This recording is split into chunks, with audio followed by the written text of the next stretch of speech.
Kita muda. Kita muda. Kita muda. Luar biasa. Jadi kembali saya di kampus UT di Pondok Cabe. Dan kali ini teman-teman, baik yang di ruangan ini maupun di luar sana dimanapun teman-teman berada yang menyaksikan acara ini, saya hendak bercerita kisah hidup Gracia Polii. Di mana dia ini meraih emas untuk Indonesia di ajang Olimpiade. Nah, kita sekarang lagi demam Olimpiade juga ya. Bagaimana kebanggaan kita sebagai bangsa ketika merah putih berkibar. Tetapi saya tidak ingin menceritakan Grace sebagai semata-mata atlet bulu tangkis yang mengharumkan nama Indonesia. Tapi ada kisah yang lebih menarik, lebih dramatis, lebih menginspirasi yang nanti dia akan bagikan. Karena Grace menulis atau kisah Grace ini dituliskan dalam buku berjudul Menembus Garis Batas. Saya sudah menyelesaikan bacaan saya, tapi sayang kalau hanya 1, 2, 3, 4 orang yang menikmati buku ini atau kisah di buku ini. Karena kisah ini bukan semata-mata atlet bulu tangkis ya teman-teman, tapi bagaimana perjuangan jatuh bangun seorang atlet, seorang Gracia menghadapi tantangan dan ujian dalam hidupnya. Mulai dari masa kecil sampai kemudian dia memberikan sumbangsi yang tidak ternilai bagi Indonesia. Di sini ada semangat kebangsaan, di sini ada perjuangan dan inspirasi yang bisa saja terjadi pada diri kita. Jadi ini sifatnya universal.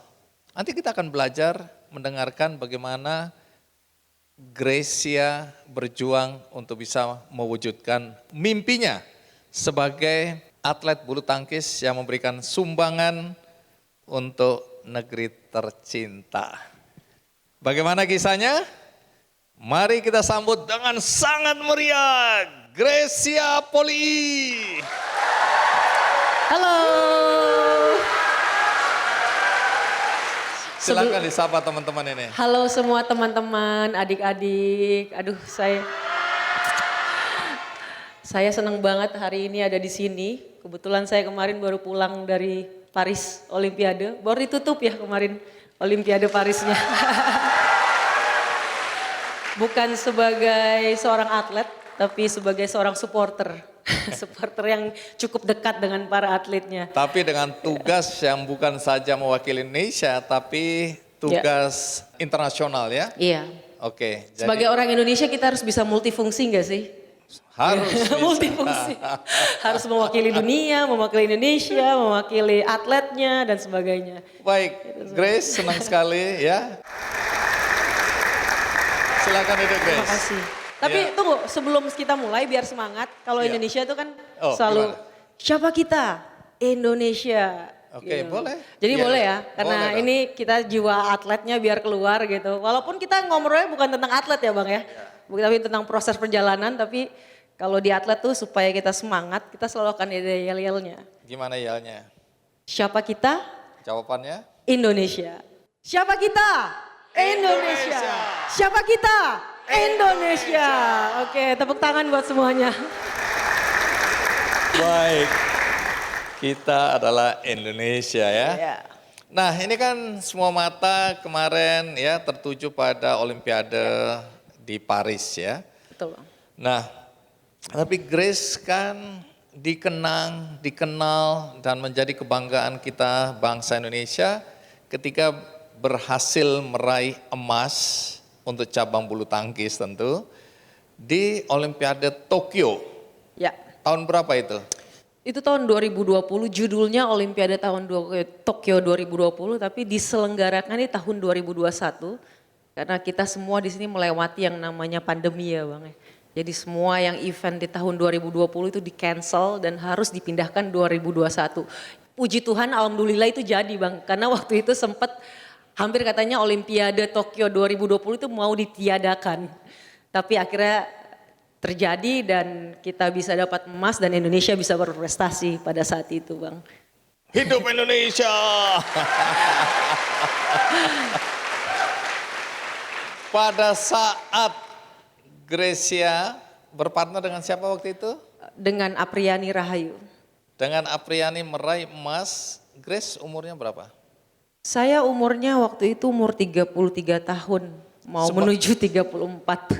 Sebagai atlet itu dianggap masih muda atau? Consider tua Bang.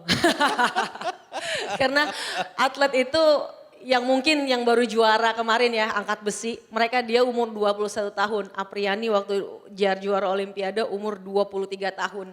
Jadi semua yang namanya seorang atlet itu berkarir memang dari kecil, dari usia yang masih belia. Gitu. Saya mulai bulu tangkis dari umur 5 tahun dan kebanyakan teman-teman saya juga pasti, teman-teman atlet saya mengawali karir mereka dari usia seperti itu Bang. Tunggu, mulai bermain bulu tangkis usia 5 tahun. Yes. Meraih puncak prestasi umur 33 hampir 34. Belum genap 34 tahun sih waktu itu. Tapi ini ada cerita nanti ya, ada sebuah proses ya. Iya. Untuk bisa sukses itu ada proses. Banyak orang yang baru jatuh sekali udah gak mau bangkit. 2 kali, 3 kali dia rasanya udah kiamat. Sementara Grace berkali-kali jatuh bangun ya. Iya betul. Karena ekspektasi dalam diri saya selalu atlet tuh harus berprestasi semudah mungkin. Iya. Ya waktu umur golden age orang atlet itu di usia 20 sampai 27 tahun. Range that. Tapi benar-benar dia ada masa kemasan di usia 24, 25 seperti itu. Nah itu seharusnya usia kematangan seorang atlet di situ. Jadi saya dari kecil berekspektasinya dan berharap saya bisa berprestasi semudah mungkin. Kalau saya bisa berprestasi umur 17 tahun sudah jadi juara Olimpiade, why not gitu, kenapa enggak. Tapi dengan perjalanannya waktu dan ibaratnya sudah kecemplung pula gitu di bulu tangkis, there is no turning back pada saat itu, harus tetap terus berkomitmen. Hingga akhirnya di usia 33 tahun saya baru bisa jadi juara Olimpiade Bang. Jadi memang perjalanan yang panjang, perjalanan yang kadang-kadang memang saya nih dinobatkan nih sebagai belum terpecahkan di tahun 2024 ini sebagai atlet bulu tangkis peraih medali emas tertua Bang. Kadang-kadang kalau tertua kayak wah gila berarti kayak tua banget gue ya. Tapi ternyata di balik semua itu, di balik ada yang dia bilang tertuanya itu ternyata ada komitmen, ada grit, ada sesuatu hal yang kayak wah hebat lu ya. Lu lawannya umur 20 tahunan tapi di umur usia 33 tahun lu masih bisa berprestasi gitu. Jadi itu jadi ada bangga tersendirinya gitu loh. Ada apresiasi tersendirinya pada saat itu. Iya di dunia tinju misalnya George Foreman ya, dia comeback di usia 45 tahun dan bisa menang. Itu menurut kita sesuatu yang luar biasa. Jadi ini kita nggak bicara soal wah sudah tua baru kemudian berprestasi, bukan. Karena bagaimana konsistensi ya. Karena cita-cita Grace ini dari dulu waktu kecil, aku harus bisa dapat emas di Olimpiade sebagai salah satu event puncak ya, olahraga di dunia ini.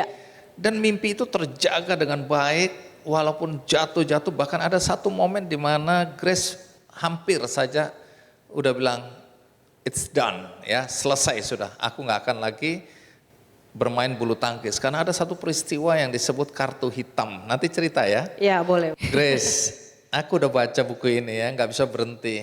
Ini buku sengaja aku bawa ke rumahku di desa dan aku habiskan hanya dalam 1 hari aja. Wow. Ya. Ada satu momen ya, ketika beberapa hari menjelang Olimpiade Jepang terbuka ya. Jepang terbuka London 2012 itu ya. Iya, menuju ke Olimpiade London 2012. Betul. 2012. Ya. Karena ini peristiwanya di Jepang terbuka 2011. Ya. Ini tahunnya ya, teman-teman. Sedikit aku kasih perspektif. Jadi sebelum itu Grace cedera. Cederanya nggak main-main ya, cedera berat itu ya di pergelangan tangan ini ya, tangan kanan. Rotator cuff saya. Oh di sini di ya? Sini, ya. Oh oke, di bahu. Bahu. 9 hari menuju Jepang terbuka. Berharap itu bisa sembuh dengan segala cara lah, mau minum ramuan itu, mau terapi ini, terapi itu, dan seterusnya. Tapi pada hari H, ternyata nggak menyelesaikan masalah, kamu tetap nggak bisa bermain dengan tangan kanan. Iya. Akhirnya kamu pakai tangan kiri. Apa yang terjadi? Ini cedera di Taipei ya? Iya, cedera di Taipei. Jadi pada saat saya cedera itu, dokter sudah bilang memvonis saya harus berhenti selama 6 bulan, paling nggak sampai 1 tahun. Itu 2011, sedangkan olimpiadanya itu 2012. Dan kita ada di Race to Olympics karena kualifikasi. Yang masuk olimpiade itu tergantung prestasi kita dari sendiri, bukan karena negara mau kirim A, B, dan C, bukan. Nah, karena dokter sudah memvonis saya harus dioperasi dan 6 bulan sampai 1 tahun saya harus berhenti bermain bulu tangkis. Saya langsung bilang saya nggak mau dioperasi, walaupun dengan keadaan rotator kaf saya ini sudah hampir putus. Jadi memang sudah tidak bisa bergerak. Saya angkat mic begini, itu nggak bisa. Jadi benar-benar hampir lumpuh Bang pada saat itu. Tapi kemudian 9 hari kemudian karena saya ada Jepang Open dan ini sangat penting untuk meraih tiket ke Olimpiade karena ada poin-poinnya. Jadi saya maksa sedemikian cara dengan kepala saya, maksudnya watak saya yang rada bebal pada saat itu. Saya bilang saya mau main. Kalau sampai di Jepang saya nggak bisa main pakai tangan kanan, terpaksa saya harus pakai tangan kiri. Dan saya harus kasih apresiasi buat partner saya pada saat itu. Dia yang pontang-panting, ngejar bola sana sini. Meliana gitu. Jauhari hari itu ya, pada saat itu, ya. Iya, sangat terganggu karena diri saya aja, saya udah bilang saya sampah Bang. Pada saat itu, saya nggak berguna gitu.